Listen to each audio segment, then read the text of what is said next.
राधे राधे। हनुमान जी का भ्रम टूटा, उनका अभिमान टूटा और उनका ये विश्वास टूटा कि वो भगवान के सबसे बड़े भक्त हैं। ऐसा भी कभी हुआ था?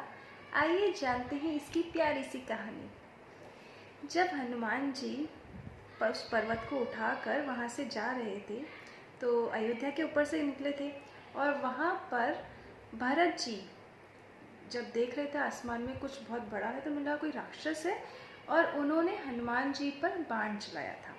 तो हनुमान जी धराशायी होकर अयोध्या में भरत जी के पास गिर गए थे। तभी हनुमान जी वो हमेशा भगवान के नाम का जाप करते हैं और आज वो उस पीड़ा में थे, उन्हें बाण लगा था और वो बहुत थक चुके थे, ज़मीन पर गिरे हुए थे, उन्हें बहुत पीड़ा हो रही थी। तब हनुमान जी के लिए भरत जी ने किसी वैद्य को नहीं बुलाया, किसी को नहीं बुलाया। वो सिर्फ हनुमान जी के पास बैठ गए और उनकी जब सारी स्टोरी पता करी कि वो तो राम जी के भक्त हैं और राम जी का ही काम कर रहे हैं, तो भरत जी बहुत दुखी होकर वहाँ पर हनुमान जी के पास बैठकर हाथ जोड़कर विनती करते हैं कि हे श्री राम जी, अगर मेरे मन में आपके लिए निश्चल प्रेम हो और मैंने सच्चे मन से आपकी सेवा करी हो या आपका कोई भी कार्य किया हो, आपका सच्चे मन से आदर किया हो, तो या मेरे मन में कोई भी कपट ना हो, तो आप हनुमान जी को अभी के अभी पीड़ा से मुक्त कर दें और इनकी सारी थकान से इन्हें मुक्त कर दें। उन्हें किसी वैद्य की, किसी संजीवनी बूटी की, किसी पर्वत की, किसी की आवश्यकता नहीं थी। उन्होंने किसी को नहीं बुलाया, सिर्फ भगवान से ही प्रार्थना करी और इस प्रार्थना के प्रभाव से, सच्चे मन से की हुई इस प्रार्थना के प्रभाव से हनुमान जी उठ के बैठ गए जैसे कुछ हुआ ही नहीं था।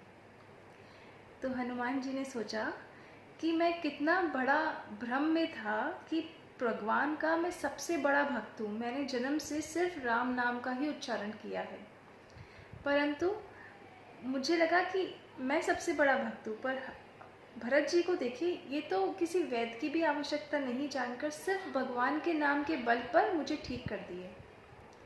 और दूसरी बात, मुझे ये लगा था कि ये जो पर्वत है इसे मैं उठा के लेके जा रहा हूँ, परंतु मैं तो जमीन पे गिर गया और वो पर्वत अभी भी आसमान में टिका है। तो इसका तात्पर्य ये हुआ कि इस पर्वत को मैंने नहीं उठाया था, इस पर्वत को तो भगवान ने उठा रखा था। तो मैं फालतू अभिमान कर रहा था कि इस पर्वत को मैं उठाकर लेकर जा रहा हूँ और लक्ष्मण जी की मूर्छा खुलने के लिए इसमें संजीवनी बूटी आके वो संजीवनी बूटी का उपयोग करके उन्हें उठाया जाएगा, परंतु ये तो स्वयं भगवान खुद उठा रहे थे और मैं कितने अभिमान में था कि इसे मैं उठा रहा हूँ। ऐसे ही अभिमान हम भी करते हैं अपने संपत्ति पर, अपनी संबंधियों पर, कि वक्त आने पे वो हमारे काम आएंगे, पर वक्त आने पर सिर्फ भगवान का नाम काम आता है। इसलिए पूर्ण निष्ठा से हमेशा सदैव सिर्फ प्रभु का नाम जपिए, उससे सभी कार्य सफल होते हैं।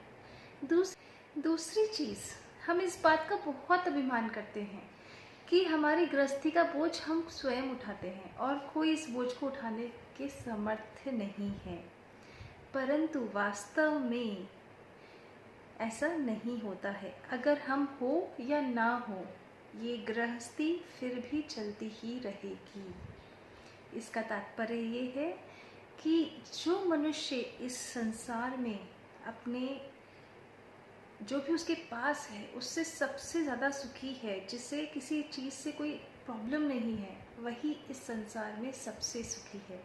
इसलिए हमेशा खुश रहिए और भगवान का नाम लेते रहिए। राधे राधे।